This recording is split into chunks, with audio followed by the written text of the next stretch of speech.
We need it. Yeah. We're lost without it.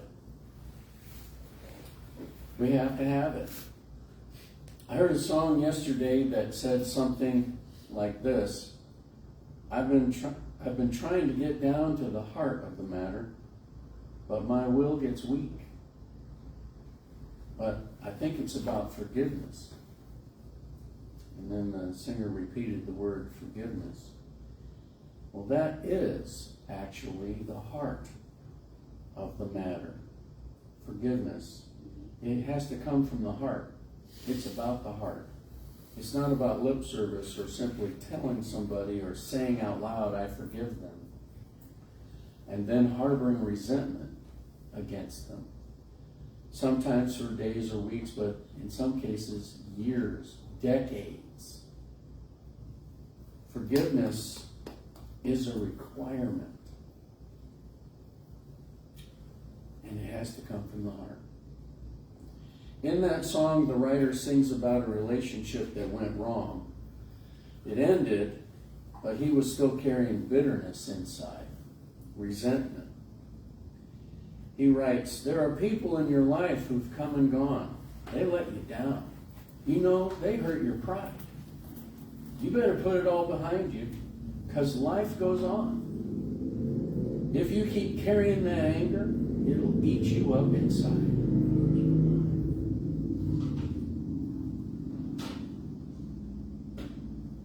And then he says, it's about forgiveness, even if you don't love me anymore. There you go. There's no requirement that the other party has to agree with you. We have to forgive them. Because my responsibility is my own soul. That's my responsibility. I try and help others all the time, as you know, and I'm sensitive and empathetic, and I feel pain, and I try, but I'm really responsible for me, and you are responsible for you. You're not responsible for the other party to say, it's okay, or I forgive you too. For you to respond, forgive me for what? No.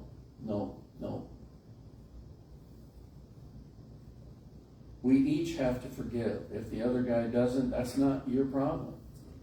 That's not my responsibility. I saw a comical thing this week. I don't know how it showed up in my YouTube feed. It's a little cartoon. It's not drawn very well, but it's quite humorous.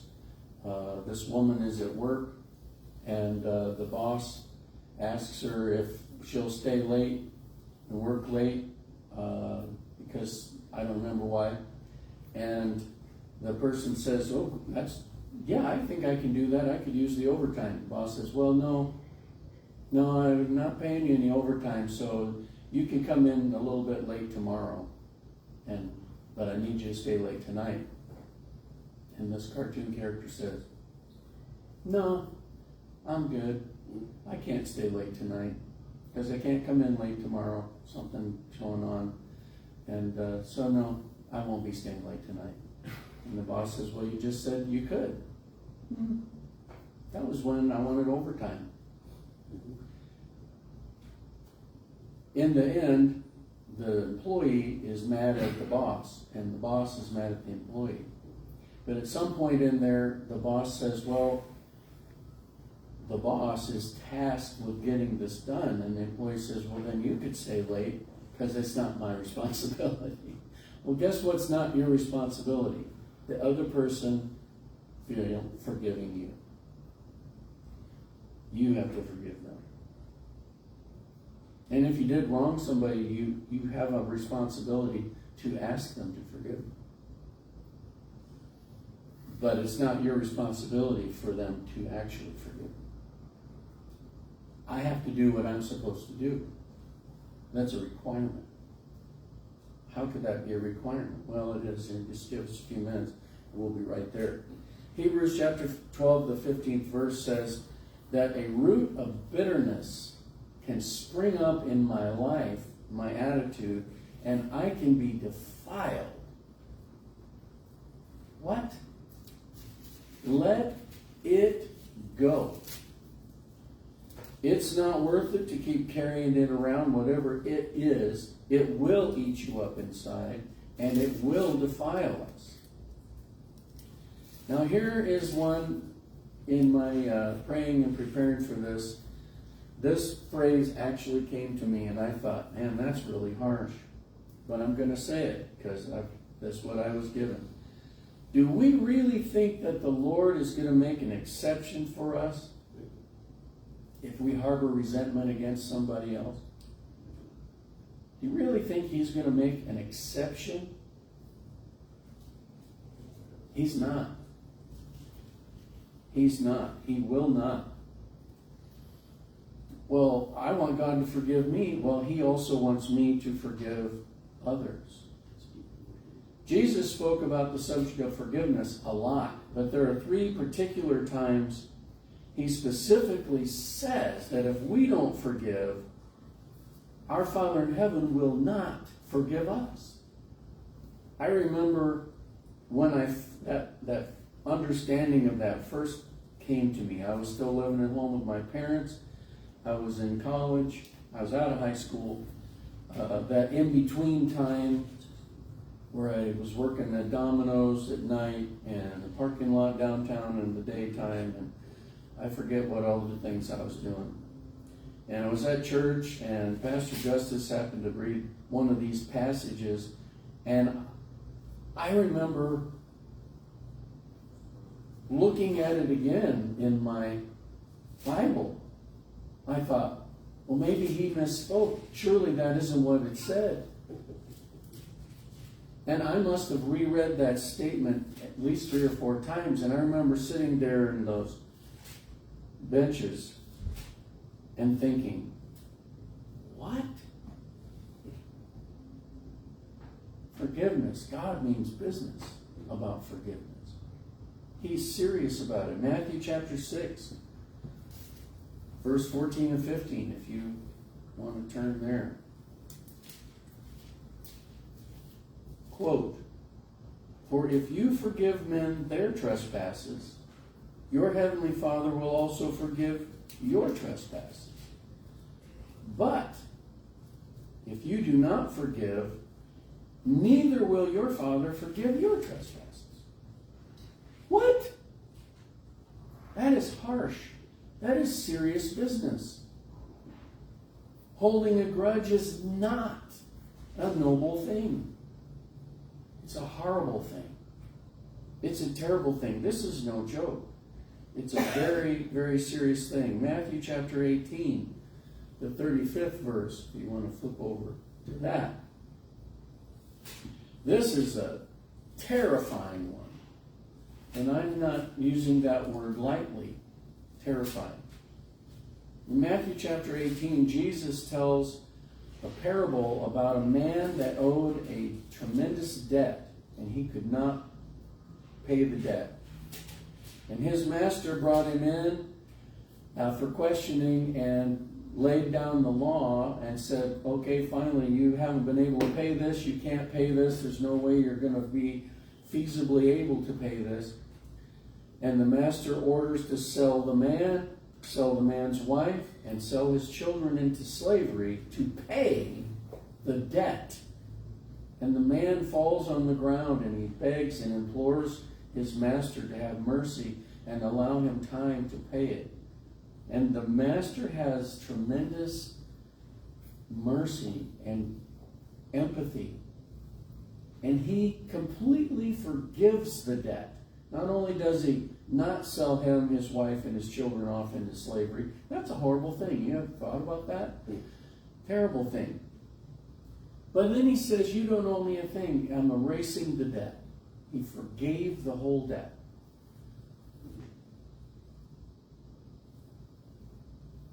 That reminds me of the old song, he paid a debt he did not owe. I owed a debt I couldn't pay. If you don't know that song, we can talk later. But the man, in the course of his days, he finds a man that owes him a tiny little bitty amount of money. Grabs the man by the throat. Where's my money? The man says, I can't pay it right now. Give me some time. I can pay it. And he has him thrown in jail, which was the custom in those days. Well, his master found out about it and called him back in front of him. What was the story here? He hears the story. He's like, why didn't you have mercy on that guy? I had tremendous mercy on you. And you owed me way more than he owed you. And he was so angry with the man, he restores the debt and throws the man into prison, and it says to the tormentors. So he's being tortured while he's in there, just for fun. This is horrible. Read the 35th verse of Matthew chapter 18. This is the end of that parable. So my heavenly Father also will do to you if each of you from his heart, the heart, does not forgive his brother his trespasses. What?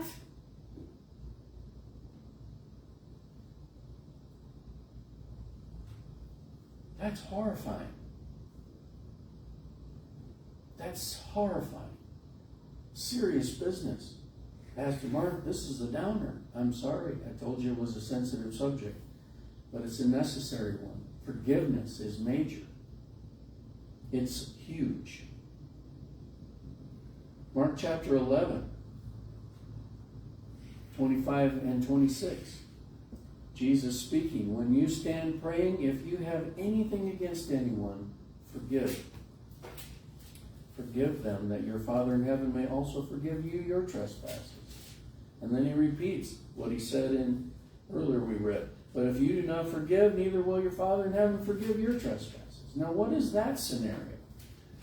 Well, the Lord will bring to your mind, as we walk with him, things we need to, I don't want to use the word correct, address in our lives. And often when you're praying, the Lord will bring something to your mind, a situation, a word, something someone did, something someone said. And it's not just your imagination coming up. It's the Lord reminding you, you need to forgive this person. You need to let that go.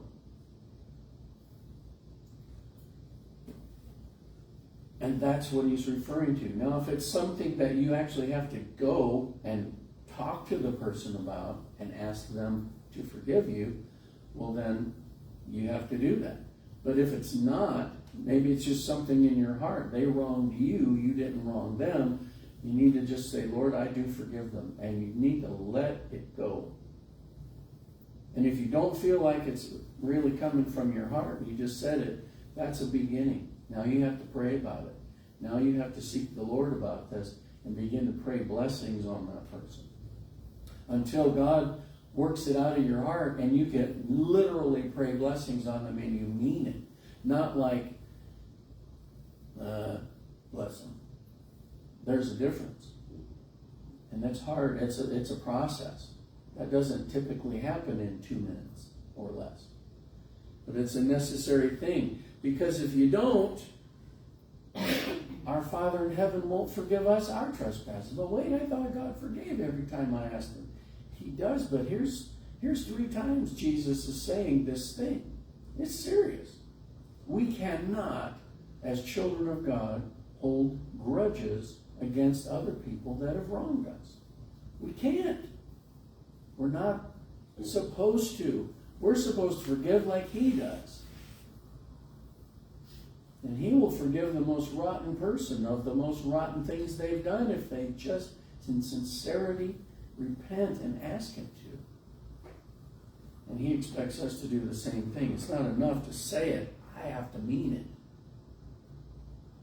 Now, King Saul in the Old Testament tried to kill David several times. Threw a spear at him a couple of times while David was playing the harp in Saul's house. Somebody once said that David forgave him, but he never went back to Saul's house. Well, that's really not an indication of anything except David had good sense. Because Saul was still trying to kill David. But forgiveness must come from our heart. Doesn't mean you have to be best friends with the person again. Some people are just not best friend material, and it's not good for you to do that. But you can still forgive them. And sometimes it's our best friend that betrays us. We still have to forgive them. It starts sometimes by just saying it. I forgive them. Baby steps. Got to start with something. It starts somewhere. When I'm at work at the Furniture Mart, part of my job, I'm supposed to match customers up with salespeople and vice versa. And I will see customers. It's interesting. I won't go into deep things about it, but it's interesting to me, being a people watcher. I watch their expressions, I see their body language. I can tell when they are overwhelmed. There's too much. They don't know what they're looking for. They don't have any idea. They thought they had something in mind, but they can't see it, so it's all different now. And I don't know what. The last time they bought furniture was 25 or 30 years ago, and everything looks different now. And they're lost. So you ask them, can we point you in a direction? Can we help you find something? Can I get someone to assist you? And 999 times out of 1,000, so almost all the time, they will say, no, I'm just looking. As their eyes are glazed over and they don't know what they're looking at while they're standing there. And so sometimes I will try and break that, and I'll say, well, that's how it starts. And they'll look at me, and then they'll laugh. Yeah, I guess you're right. Yeah, it starts with looking. And then I will say, do you know what color you're looking for? Do you have a style? They'll tell me, and I'll say, okay. And then I can get someone to start pointing them in a direction, and usually they can find something then. But it starts with baby steps, and it starts with saying it. And sometimes it's just you and the Lord in your prayer time. Lord, I forgive them. And sometimes you have to say what they did, or what they said to me, what they did to my kid, what they did to whatever. They set my lawn on fire. Whatever it is that they did, Lord, I forgive them. Even if you don't mean it, you have to start with something. It's important. It's vital. Yeah, but you don't really know what they did. Those terrible things that they did to me. No, I don't probably know exactly what they did, but I do know what Jesus said. And it's very direct. And it's not open to interpretation. It's very plain. It's super plain. There are horrible things that people sometimes do to others. Some are unspeakable things, hurtful, mean, rude, uncalled for, undeserved things. But we still have to forgive and let it go. Because it'll eat you up. And Hebrews chapter 12, that 18th verse tells us it will defile us. That is not good. That is not good. I can tell you, I do not want to come to the end of my days and find out that because I harbored resentment against somebody, that my sins and my trespasses, which I need forgiveness from, are still being held against me because I didn't let someone else go. Do you really think the Lord's going to make an exception for you because of how hurt you've been, because of what that did to you, how that made you feel? No, He's not. But Pastor Mark, that doesn't sound like the loving, merciful God. The same loving, merciful God said, if you don't forgive other people what they've done to you, you don't get forgiven. That's harsh. It's part of the Lord's Prayer. I think we could all recite it. Give us this day our daily bread, and forgive us our trespasses, what? As we forgive those who trespass. It's part of it. It's a process. It's a part of that process. No matter what they did, no matter how hurtful it was, no matter what damage it did. Yeah, but they cost me my job. I had somebody do something that cost me my job once. Sometimes it's still hard to think about, but I still forgive them because they really didn't know what they were doing. Yeah, but there's a human nature thing. We want to get people back. But the Lord addressed that. He said, vengeance is mine. That's His. He reserves that for Him. I have to forgive. The Lord will take care of whatever needs to be taken care of, if anything needs to be taken care of. He will address that, not me. And if I try, I'm out of order. It's not something we can do. Vengeance is not ours to take. That's His. I really do not want to get to the end and find out that resentment kept me apart from God. Well, that just means that person got me again. But no, it isn't them. It was me. There's a person that's very close to me that has their whole life blindness to seeing anything that was their responsibility or their fault. It's always someone else. So much so that, is that 5th grade or 4th grade? I think it was a 4th or 5th grade teacher. This person said something kind of nasty to the teacher, and the teacher was upset about that and let us know. And we asked this person to apologize to the teacher. So this person wrote a note of apology to the teacher. I wish we would have proofread it first. They wrote, they were sorry they said what their mom said. Oh. So now we had a problem with the teacher. Didn't take responsibility for it. It was mom's fault. This kind of thing is kind of common in the world. But we can't be that way. You're not going to stand before the Lord and say, yeah, I was harboring that against them because that's what they did. That isn't going to be the excuse.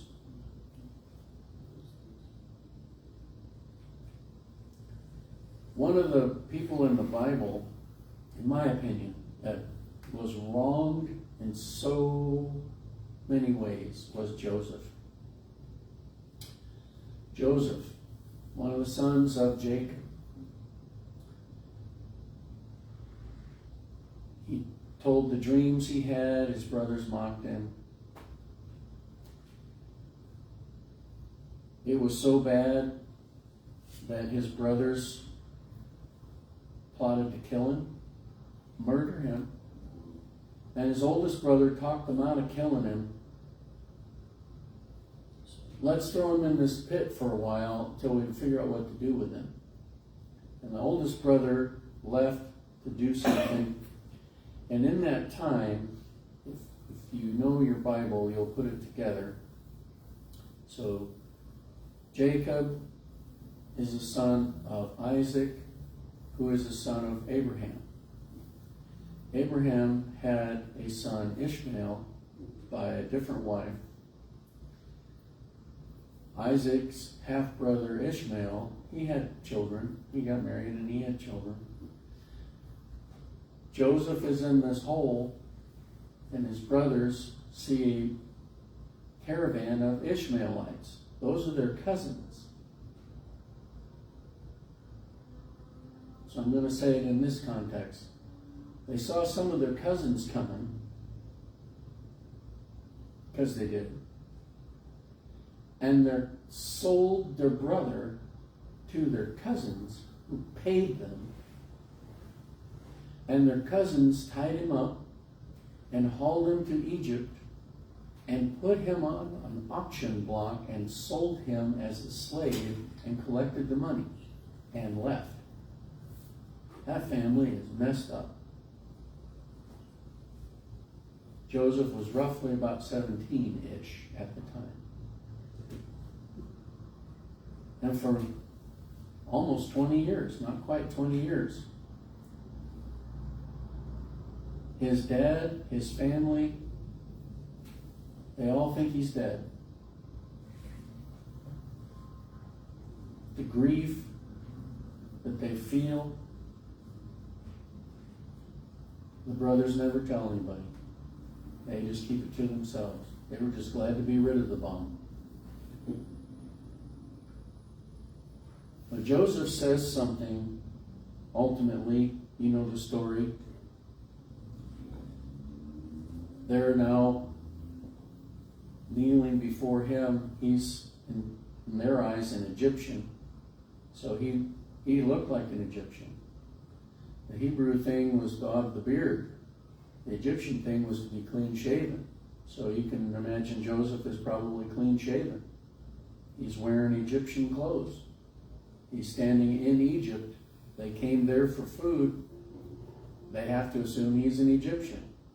He's speaking the Egyptian language, but he grew up speaking the same language as them. And he sees them and he recognizes them. But they don't recognize him. They think he's gone with the wind. And they kneel down before him and he remembers the dream. They were kneeling to him. Oh. And later, when they're reconciled, and their dad has passed away, so this is years later, the brothers are afraid. Now Joseph's going to take it out on us now that dad is gone. He was just being nice to us. Because they realized what they did was terrible. And he says that God meant it for good. They meant it for evil. He didn't mince words. Yeah, you guys did. You meant it for evil. But God meant it for good. And Joseph got to the point where he had forgiven his brothers.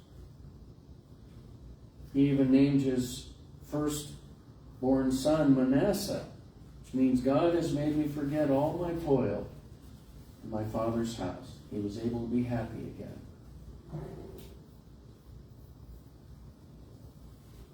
Well, if Joseph can forgive them, nobody's quite done that much to me. I can let it go. I'm not going to hold a grudge. In my prayer time every day, it's going to sound silly to you, but every single day, I pray a pattern of the prayer of the Lord's Prayer. The Lord's Prayer is a pattern. Yes, you can say it word by word if you want to, but it's an outline.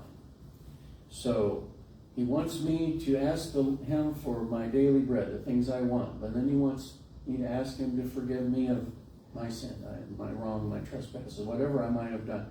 But I have to also forgive other people. So I ask him every day, help me to forgive. I don't want to hold any grudges. And to my knowledge, I don't hold any grudge. And if I do, he brings it to my mind and I let it go. I don't want it. I don't want to have any part of it. Well, whoever hurt you probably meant to hurt you. But harboring resentment and unforgiveness only hurts you again. There's a saying, if you're really mad at the guy flying your plane, the pilot, and you really hope he crashes, is really stupid because you're on the plane with him. It doesn't make any sense. And I totally ruined the quote, but that's the gist of it. You're hoping he goes down because you dislike him so much. Well, you're going to crash with him. That's not very smart. So we need to not harbor those types of feelings and to let it go. Another way, besides when you pray and the Lord brings it up in your mind, another way to measure or understand or recognize, I should say, if I'm holding resentment against someone, is if I'm still bringing it up weeks, months, years after the fact. That's telling me, that's a blinking light. I'm holding resentment against them. If I can't even speak about that party or specific events without getting upset, I'm holding resentment. This is a light flashing in the dark. If I cannot pray a blessing on them or their family without struggling, and I know I don't even mean it, that's another one. Hey, I'm still holding, I still have a problem here. It is a very important thing for us as Christians to add to our lives, and that is forgiveness. It is the heart of the matter. It is a very serious thing. I promise you, if you are having a hard time forgiving somebody, sincerely ask the Lord to help you with it. And He will. If you're serious about it, He will help you, and you will eventually get to where you can let it go. Not a very happy subject, but it's serious business. It is not, God is not pretending. He wants us to forgive. Let's stand.